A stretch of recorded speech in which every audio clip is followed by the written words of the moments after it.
सिया रामचंद्र की जय, हनुमान जी महाराज की जय, अम्बे मात की जय। अब भगवान राम लक्ष्मण जनकपुर नगरी में गुरु विश्वामित्र जी के साथ बैठे और बड़े बड़े राजाओं को धनुष तोड़ने के लिए जाते हुए देख रहे हैं। तब बड़ी देर हो गई, रानियां भी देख रही, दशरथ राजा जनक भी बड़े संकोच में पड़े हैं, पर राजा जनक का संताप नहीं मिट रहा। इसलिए गुरु विश्वामित्र जी ने भगवान राम से कहा कि हे राम उठो और शिव जी का धनुष तोड़ो, उनका जनक जी का संताप मिटा दो। तब कहते हैं विश्वामित्र समय सब जानी, भूले हते मसने मैं वाणी। उठाओ राम भंजो भव चापा, मिटो तात जनक परितापा।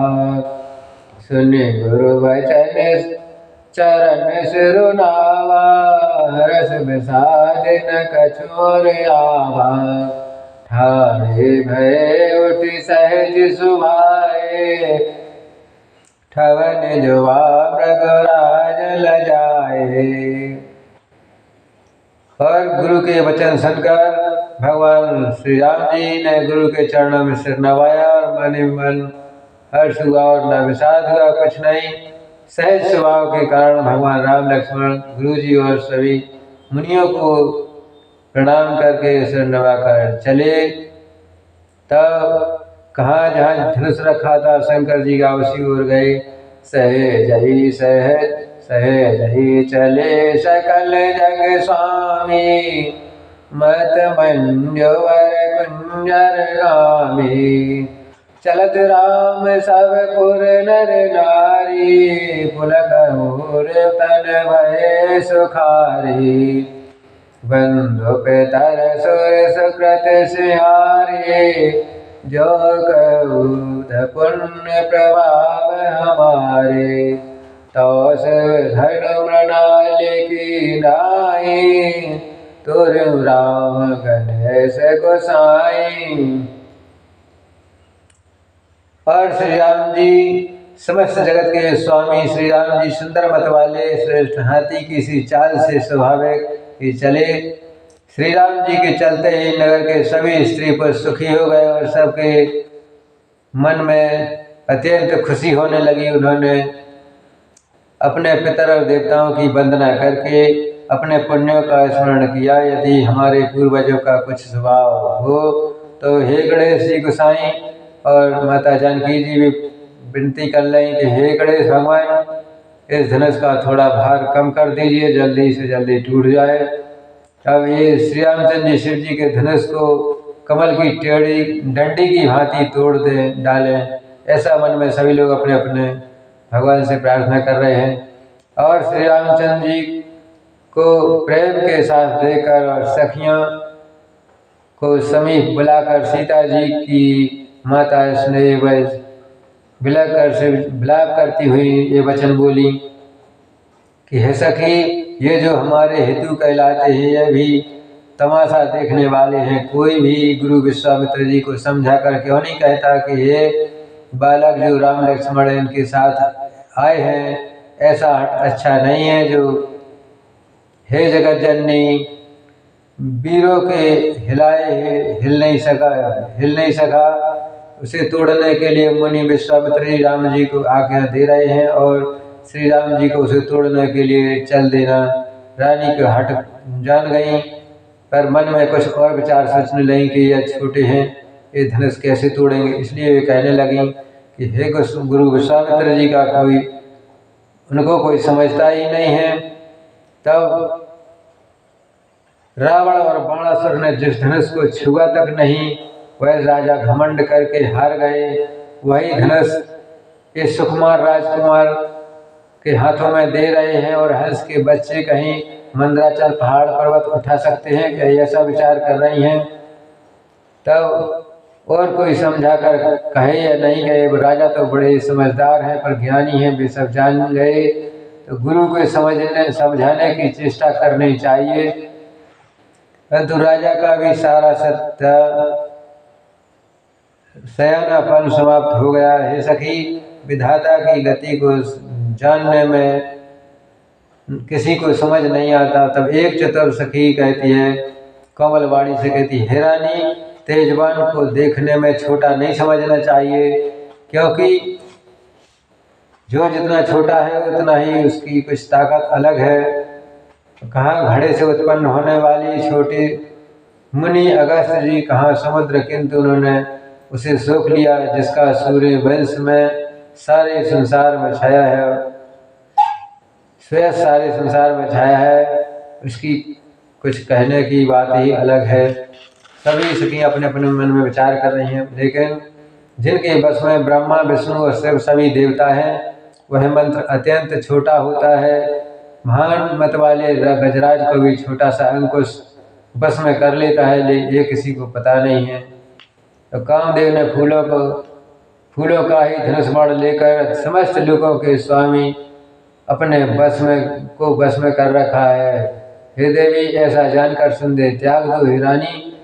श्री रामचंद्र जी धनुष को ही अवश्य तोड़ेंगे, उनके सिवा कोई नहीं तोड़ पाएगा। बड़े बड़े राजा भाग गए। तब सखी के वचन सुनकर रानी को कुछ समझ में आया और विश्राम से बैठ गई। तब उनकी उदासी मिट गई और श्री राम जी के प्रति उनका प्रेम अत्यंत बढ़ गया। उस समय श्री रामचंद्र जी को देखकर सीता जी भयभीत हृदय से विनती कर रही हैं, मन ही मन मनावे अकुलानी, हो प्रसन्न मये सुवानी। मन ही मन मनाव अकुलानी, हो प्रसन्न महे सुभवानी। करहु सफल आपने सेविकाई, करे तो जरहु चाहे गरवाई। गणनायक वरदायक देवा, आज लगे कीन्हो तजु सेवा। बार बार विनती सुनि मोरी, करो चाप गुरुताय अति थोरी। देखी देखी रघुवीर तन सुर मनाव धर धीर, भरे विलोचन प्रेम जल पुलकावल शरीर। सखी के वचन सुनकर रानी को थोड़ा धैर्य आया और उनकी उदासी मिट गई। श्री राम जी के प्रति उनका प्रेम अत्यंत बढ़ गया। तब उस समय श्री रामचंद्र जी को देखकर सीता जी भी भयभीत होकर मन में विचार कर रही हैं और कहते हैं, विनती कर रहे हैं, हे व्याकुल होकर मन ही मन मना रही हैं, हे महेश भवानी, मुझ पर प्रसन्न होइए। मैंने आपकी जो सेवा की है, इसलिए उसे सफल कीजिए। मुझ पर स्नेह और प्रेम करिए, धनुष के भारीपन को थोड़ा छोटा कर दीजिए। हे गणों के स्वामी गणेश भगवान, वर देने वाले देवता गणेश जी, मैंने आज ही के लिए तुम्हारी सेवा की थी। बार बार मेरी विनती सुनकर धनुष का भारीपन बहुत कम कर दीजिए, ऐसी विनती कर रहे हैं। तब उनकी विनती गणेश जी ने सुन ली और धनुष का थोड़ा वजन कम कर दिया। श्री रघुनाथ जी की ओर देख देख कर सीता जी धीरज धर कर देवताओं को मना रही हैं। उनके नेत्रों के में प्रेम के आंसू भरे हैं और सभी देवी देवताओं से विनती कर रही हैं। अच्छी तरह नेत्र भर भर कर श्री राम जी की शोभा को देखकर पिताजी के प्रण का स्मरण करके सीता जी का मन थोड़ा दुखी हो गया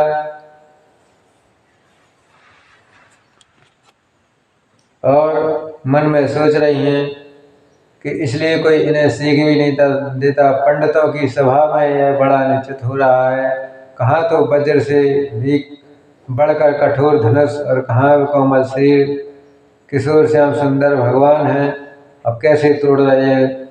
यह विधाता, मैं हृदय से किस तरह धीरज धरूं। सिर के फूल के कण से भी कहीं हीरा छेदा जाता है। सारी सभा की बुद्धि भोली भाली हो गई है। अतः हे शिव जी के धनुष, अब तो मुझे तुम्हारा ही आसरा है कि और तुम्हारी पर विश्वास टिका है। तुम अपनी जड़ता लोगों पर डालकर श्री रघुनाथ जी को देखकर हल्के हो जाओ ऐसी विनती कर रहे हैं। इसी प्रकार सीता जी के मन में बड़ा ही संताप हो रहा है। बहुत देर हो गई राम को देखते देखते। तब प्रभु श्री राम जी को देखकर फिर पृथ्वी की ओर देखते हुए सीता जी के चंचल नेत्र इस प्रकार शोभित हो रहे हैं जैसे मनो चंद्रमा को मंडल रूपी डोल में कामदेव की दो मछलियां खेल रही हों और सीता जी बार बार सकचा रही हैं। सीता जी की वाणी रूपी भ्रामरी को उनके सुख रूपी कमल ने रोक रखा है और कितना इंतजार करेंगे। शीत रात्रि को देखकर प्रकट नहीं हो रहा है, पर इंतजार करते करते सीता जी को बहुत देर हो गई।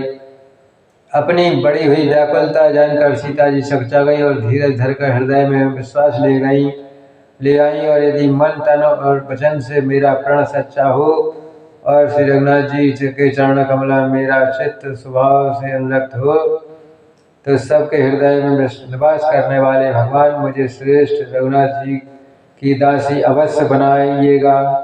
जिसका जिस पर सच्चा प्रेम है उससे मिलता ही है, इसमें कोई संदेह नहीं है।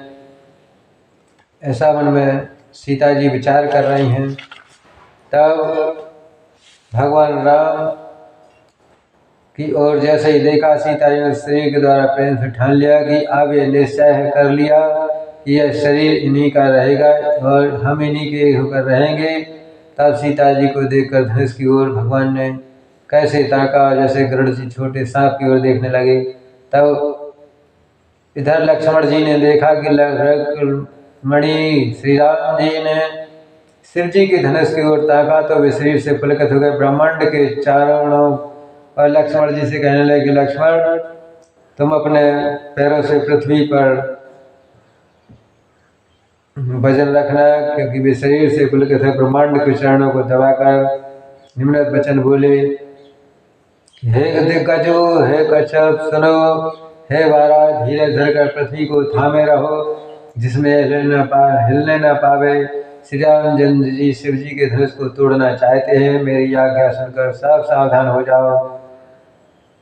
श्री रामचंद्र जी जब धनुष के समीप आए तब सब स्त्रियों ने देवता और पुण्यों को मनाया। सबका संदेह और अज्ञान नीच राजाओं का अभिमान तोड़ दिया। परशुराम जी की गर्भ की शुरुआत गुरुता देख देवता मुनियों की कायरता, सीता जी का सोच, जनक का पश्चाताप और रानियों के धारण दुख को दावनल, ये सब शिव जी के धनुष रूपी बड़े बड़े जहाज को पाकर समाज बनाकर उस पर जा चढ़े। ये श्री रामचंद्र जी भुजाओं के बाल रूपी अपार समुद्र के पार जाना चाहते हैं, उनके पास न कोई केवट है, ऐसा मन में विचार कर रहे हैं सब लोग। तब राम जी ने सब लोगों की ओर देखा, उन्हें चित्र में लिखे हुए से देखकर भी फिर कृपालु श्री राम जी ने सीता जी की ओर देखा, उन्हें विशेष व्याकुल जाना। तब बोले, देखी बेपुल बेकल देही नमस बिहार कल्प समतेहि त्रसित बार विनु जोवन त्यागा मुए करय का सुधा तड़ागा। बहुत देर हो गई तब उन्होंने जनक जी की ओर बहुत को विकल देखा। तब एक एक क्षण कर विकल्प के समान बीत रहा है। यदि प्यासा आदमी पानी के बिना शरीर छोड़ दे तो इसके बाद मर जाने पर अमृत का तालाब भी क्या करेगा। तब बड़ी देर होने के बाद भगवान राम ने सोचा, कावर साजब कृषि सुखानी समझूक पुण्य का पसतान है। अस जी जाने जाने की देखी प्रभु पुल थे लखे प्रीत बसेगी। तब सारी खेती के सूख जाने पर वर्षा किस काम की, समय बीत जाने पर पछताने से क्या लाभ है। जी में ऐसा समझकर श्री राम जी ने जानकी जी की ओर देखा, उनका विशेष प्रेम देखकर भी पुलकित हो गई। तब भगवान राम ने गुरु जी को मन ही मन प्रणाम किया। गुरु ही प्रणाम मन ही मन की नात लागा उठा धनु लीना। दम क्यों दाम निज में जय लायक, दम क्यों दाम निज में जब लयऊ। पुनि नव धन मंडल शर्म भयऊ। लेत चढ़ावत खेचत गाड़े, कौन लखा देख सब ठाणे। तहि छन राम मद धन तोरा, भरे भुवन धुनि घोर कठोरा। भरे भुवन घोर कठोर रवि, रव रविवाज तज मार्ग चले। कर दिग्गज डोल मई अहिलो, कोल करो मैं कल मले। सुर सुर मुनि कर करन, कान दीने सकल विकल विचारहि। कोई को दंड खंड राम तुलसी, जयति जय वचन उच्चारहि। शंकर चाप जहाज सागर, रघुवर बाहुबल मूल। सो सकल समाज चढ़ाए प्रथम मोह वश। इस प्रकार मन ही मन उन्होंने गुरु जी को प्रणाम किया और बड़ी फुर्ती से धनुष को उठा लिया। उसे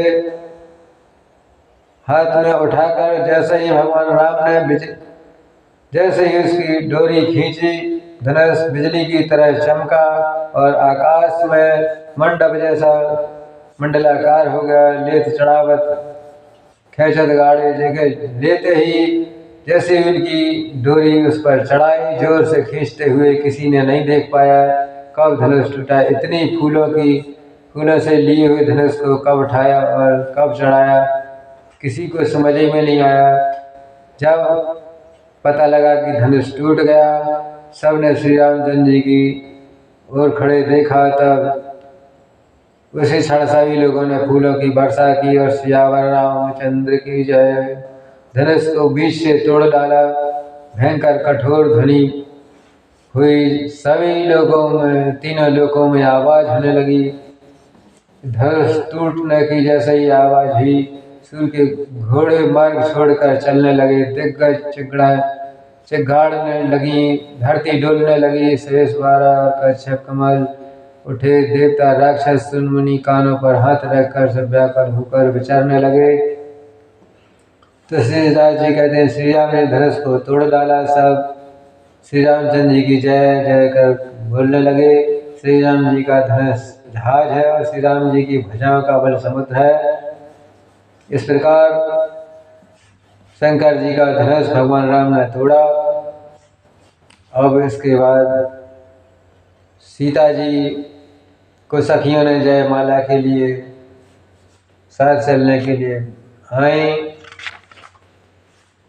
और प्रभु ने धनुष के दोनों टुकड़े पृथ्वी पर डाल दिए। यह देखकर सब लोग सुखी हो गए और विश्वामित्र पवित्र समुद्र में जिस प्रेम से ठाए जलधाराए बैठे थे, राम रूपी रूप चंद्रमा को देख पुलकावली भारी लहरें बढ़ने लगी। आकाश में बड़े जोर जोर से नगाड़े बजने लगे। देवांगनाएं गान करने लगी और ब्रह्मा आदि देवता सतमुनि सभी लोग प्रभु की प्रशंसा करने लगे, आशीर्वाद दे रहे हैं, रंग बिरंगे फूल मालाएं बरसा रहे हैं, किन्नर लोग रसीले गीत गा रहे हैं।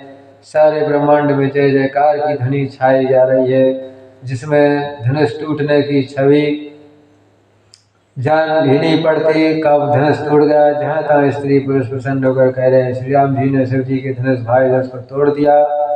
और इसके बाद सखियां रानी सहित हर्षित हुई और मानो सूखते हुए धान पर पानी पड़ गया। जनक जी ने सोचकर त्याग सुख प्राप्त किया। मन तैरते हुए थके हुए पुरुष ने बाएं थाम ली। धनुष टूट जाने पर राजा लोग अपने अपने देखकर सब लोग खुशी हो गए। सीता जी का सुख किस प्रकार वर्णन किया जाए, जैसे चातक स्वाति का जल पी गई हो। श्री राम जी को लक्ष्मण जी किस प्रकार देख रहे हैं, जैसे लक्ष्मण चकोर चंद्रमा को देख रहा हो।